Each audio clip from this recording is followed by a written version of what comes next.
So now that we've covered the structure of the XHTML document and you know what all this stuff is that's required in every document, I know you're not going to want to type it every time, and neither am I.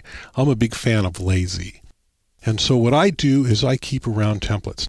Now as a starting point, I have this transitional XHTML template, which I actually use every time I'm going to build a new document from scratch. And I start with this. It's got all the stuff that's required. It's got a placeholder for my document title, has a placeholder for where I start typing in my content. Once I've designed a site, like for instance this one here, this is a site that we'll be using later on in the course to show how we do layout in a complete site. And this is the template for it. After I've designed the site and I've built the front page, I tear out the content and I create a template that's got just all the elements that are going to be consistent across the website. And down here I've got placeholders. Here's where my main content goes. Here's where my sidebar content goes.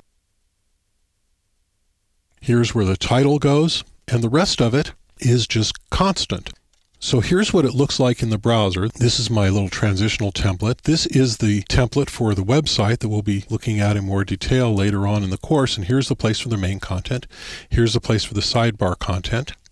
And I don't have to type any of this stuff anymore. Like I said, I'm a big fan of lazy, and this is something that you can do to make it possible to use well-structured documents that are correct and that will work well in a variety of browsers and in a variety of media, and without really any more effort than you would put into just the designing the thing once, and no more effort really than it would be just to use plain old ugly HTML to be able to use well-formed XHTML that'll work across platforms and well into the future on all kinds of new devices. So use your templates. Become a fan of the lazy.